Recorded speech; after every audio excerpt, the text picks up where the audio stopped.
Les images de la parade du Sénégal après sa victoire en finale de la Coupe d'Afrique des Nations ont fait le tour du continent.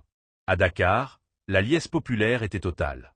Des milliers de supporters ont envahi les rues, drapeaux au vent, chants et cris de joie résonnant dans toute la capitale. Une célébration à la hauteur d'un sacre historique, fruit d'un parcours maîtrisé et d'une victoire symbolique face au pays hôte, le Maroc. Mais au-delà des frontières sénégalaises, cet événement a suscité une réaction inattendue, particulièrement en Algérie, où des scènes de jubilation ont été observées dans plusieurs grandes villes. Très rapidement, des vidéos ont circulé sur les réseaux sociaux montrant des Algériens célébrant la victoire sénégalaise. Klaxons, drapeaux africains, rassemblements spontanés, l'ambiance rappelait celle d'un succès national. Une question s'est alors imposée. Pourquoi une victoire du Sénégal face au Maroc a-t-elle provoqué un tel écho en Algérie? Et surtout, que révèle cette réaction populaire sur les dynamiques profondes qui traversent le Maghreb et le football africain? Pour comprendre cette situation, il faut d'abord rappeler que le football en Afrique dépasse largement le cadre sportif. Il est un espace d'expression collective, un miroir des émotions populaires, parfois même un prolongement symbolique des tensions politiques, historiques et identitaires. Chaque grande compétition continentale devient ainsi un théâtre où se projettent des ressentis accumulés bien au-delà du rectangle vert. La relation entre l'Algérie et le Maroc est marquée par une histoire complexe. Des désaccords politiques anciens, des frontières fermées, des rivalités diplomatiques persistantes ont progressivement nourri une méfiance durable entre les deux États. Cette réalité, bien connue des observateurs, se répercute aussi dans les perceptions populaires, même si une grande partie des citoyens des deux pays aspirent avant tout à la paix et à la stabilité régionale. Dans ce contexte, le football agit souvent comme un révélateur. Lorsqu'une équipe nationale gagne ou perd, l'événement est rarement perçu de manière strictement sportive. Il devient chargé de signification symbolique. La finale de la CAN opposant le Sénégal au Maroc n'a pas échappé à cette logique. Pour de nombreux Algériens, cette rencontre représentait bien plus qu'un simple match.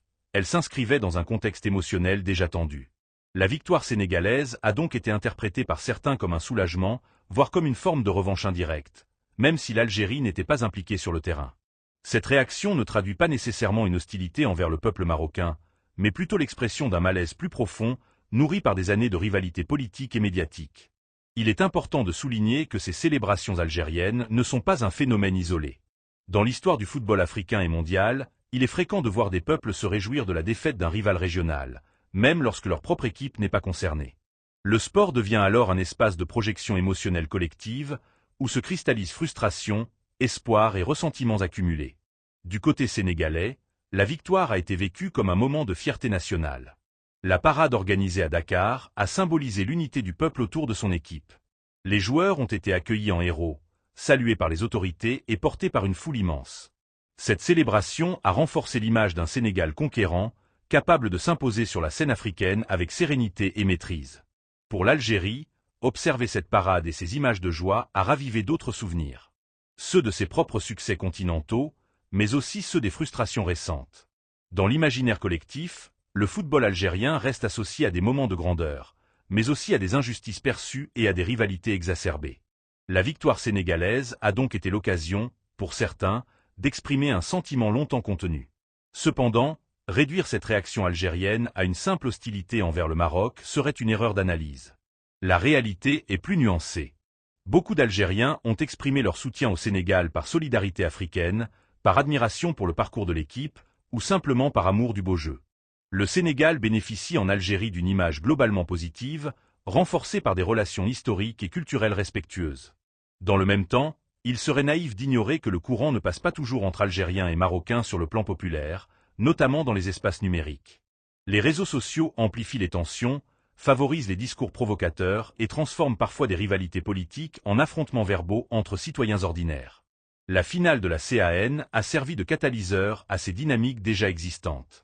Les images de célébrations algériennes ont ainsi été interprétées différemment selon les points de vue.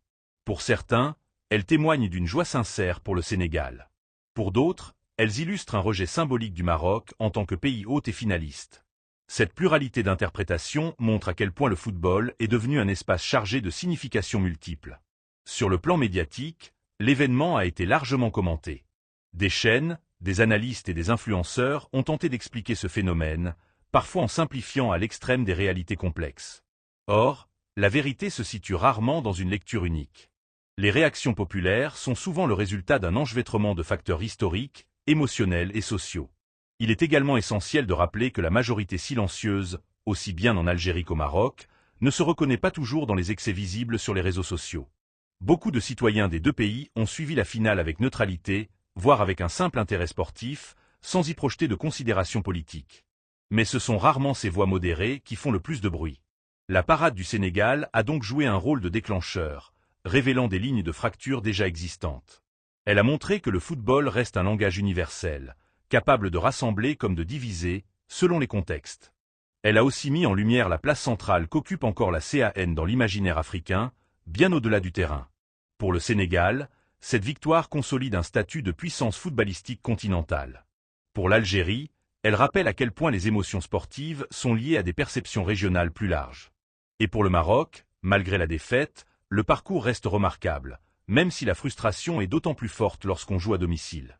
Au final, cet épisode montre que le football africain est à la fois un espace de passion, de rivalité et de projection identitaire.